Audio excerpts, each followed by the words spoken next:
Welcome back to the channel, besties. Today is a beautifully chaotic Thursday in the soap universe, and we are absolutely thriving in the madness. Grab your iced coffee, settle into your comfiest spot, and let's get ready to decode the latest absolute insanity that just dropped on our laps. We have so much ground to cover, and the energy is strictly unfiltered today, so buckle up for the ride. Oh my god. Stop scrolling right now, I'm literally speechless. Are they for real? If you thought the Port Charles Underground was messy before, you have absolutely no idea what kind of apocalyptic storm is brewing on the horizon right now. We are talking about the final dead as a doornail exit of the one and only Jen Sidwell, and I am legitimately hyperventilating into a paper bag over here. I've been following this chaotic drama since I was in diapers, and this is officially the craziest move yet. Dude, I'm so shocked my jaw literally hit the floor when I saw the real chaos behind this latest spoiler drop. We are looking at a two-horse race for who actually gets to send this absolute menace to the grave, and the contenders are serving pure, unadulterated lethal energy.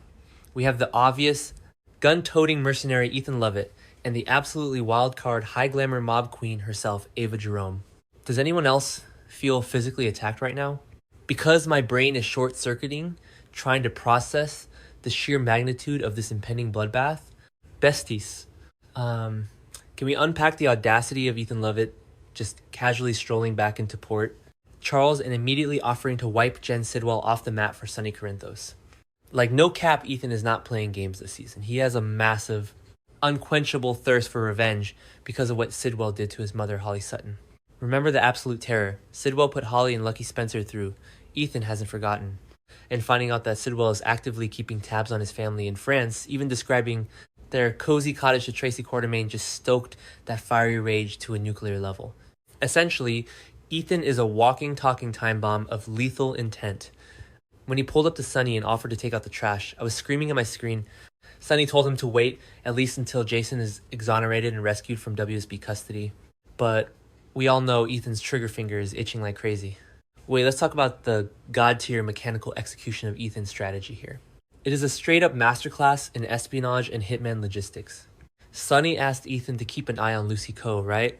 Because Lucy is a walking disaster zone who tends to get into as much trouble as she makes.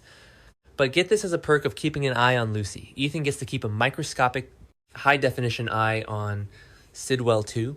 Since Lucy is constantly hovering around Sidwell like a moth to a very toxic, very lethal flame, the way Ethan is utilizing this assignment to map out Sidwell's vulnerabilities is low-key genius.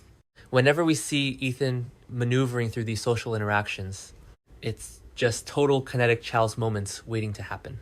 I am smashing the shift key because his impossible lightning reflexes are going to be on full display when the time comes. I am actually losing my sanity over here, just imagining the sheer cinematic glory of Ethan dropping from the rafters to take a shot. Fully nerd out over the lead dev's crazy update history for a second, because the head writers have literally been buffing Ethan's stats since 2009. From his early days grifting with Luke Spencer to surviving Helena Cassadine's dungeons. His entire character arc has been a slow burn leveling up process to become the ultimate shadow operative. The devs gave him the Vengeful Sun buff this patch, and his critical hit rate against Sidwell is basically maxed out. Wait, I'm getting way too deep in the weeds with these RPG mechanics. Anyway, back to the actual gameplay of this incoming assassination plot. Hot take incoming, but we absolutely need to talk about Ava Jerome dating Jen Sidwell. Yes, you heard me correctly. Ava is dating the man who is currently terrorizing half the city. It's giving toxic, it's giving manipulative, and it is giving me absolute life because Ava never, ever does anything without a calculated, self-serving reason. She is locked in a bizarre, high-stakes rivalry with Lucy Coe over this man. It's obvious Sidwell is eating it up, enjoying having a beautiful, powerful lady on each arm, especially when they're actively fighting over him like he's the last designer bag at a sample sale. But let's be real, Ava has the undeniable edge here. Why? Because Ava and Jens are bonding over the darkest, most twisted, shared trauma imaginable. They both had grown children murdered. Jens lost Marco Rios and Ava lost her beloved Kiki Jerome. Jens is deeply appreciating Ava's support and empathy in his time of profound grief. It's a master manipulator, recognizing another master manipulator. And they're playing a terrifying game of emotional chess. Lucy Coe, bless her heart, is just out here trying to secure a rich man, relying on her history of miscarriages to relate but it just doesn't hit the same dark, vengeful notes that Ava's grief does. Ava knows exactly how to stroke Sidwell's ego while simultaneously mapping out his psychological weaknesses. She is a predator playing with her food, and it is a masterclass in soapy deception. But get this, the entire system mechanics of the storyline are shifting because of Ross Cullum. You guys, Cullum is the one who actually stabbed and killed Marco Rios. After Pascal tattled about Marco stealing the 2 vials of Britt Westbourne's Huntington's meds, Cullum took him out. But Cullum is a WSB snake who needs a scapegoat to take the suspicions off himself. So what does this absolute monster do? He puts suspicions in Jens' head about Lucas Jones. Yes, sweet innocent Dr. Lucas Jones, who still lives in Windermere and was just trying to help Britt get her meds reverse engineered. Cullum planted the idea that Lucas had words with Marco and took him out, and unbelievably, Sidwell is actually buying it. Don't you feel it's so unfair for them? Lucas is literally just trying to honor Marco's memory, risking his own life to stay in Windermere to finish the project. And now he has a massive, invisible target painted on his back by a grieving psychopathic father. I am actually losing my sanity over here because the sheer injustice of it all is making my blood boil. Cullum is playing 4D chess manipulating Sidwell's grief to tie up loose ends. And it is a sickening display of villainous power. This brings us to the ultimate breaking point. Ava Jerome might be playing the supportive, empathetic girlfriend right now, but there is one line you do not cross with the Jerome family. Besides her daughter Avery, Lucas is Ava's only living blood relative. If Sidwell so much as touches a single hair on Lucas's perfectly styled head, Ava is going to transform into an unstoppable force of vengeance. Can you imagine Ava's reaction if she finds out Sidwell harmed her nephew before Ethan even gets the chance to take his revenge? It will be an absolute bloodbath. Ava will not wait for Sonny's permission.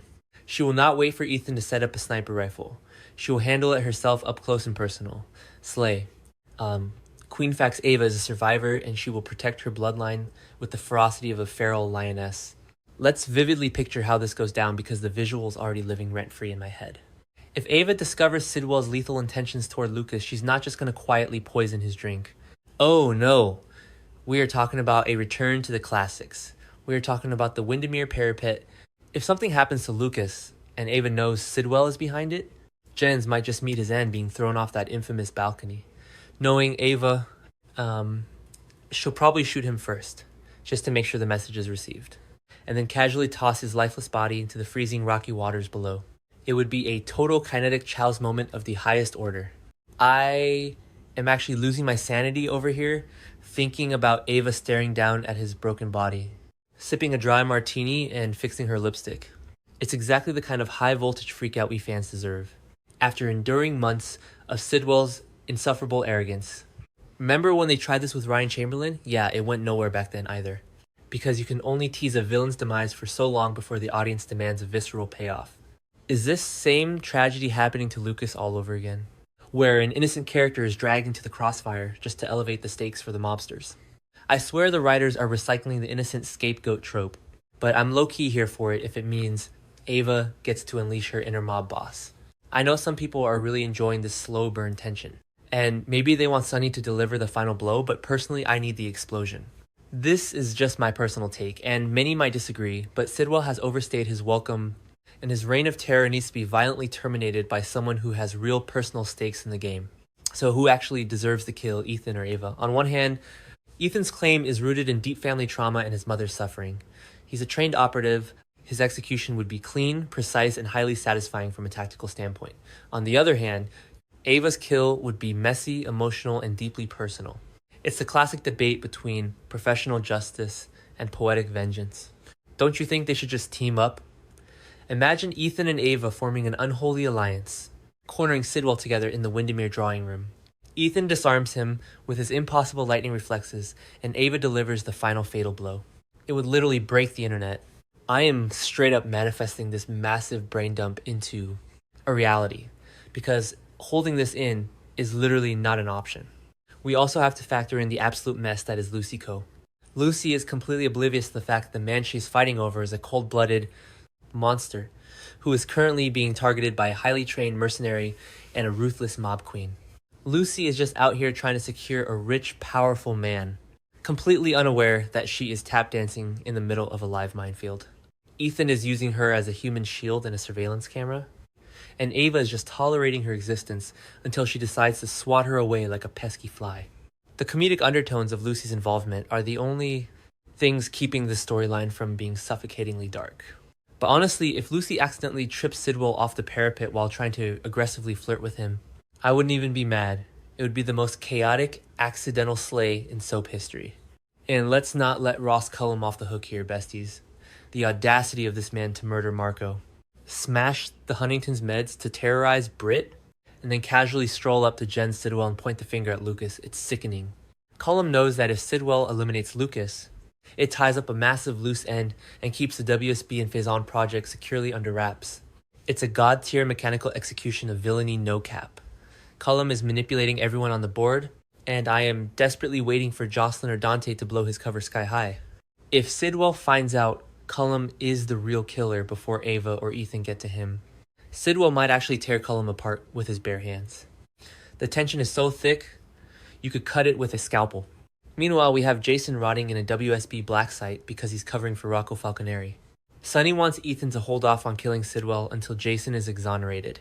But how long can they realistically wait?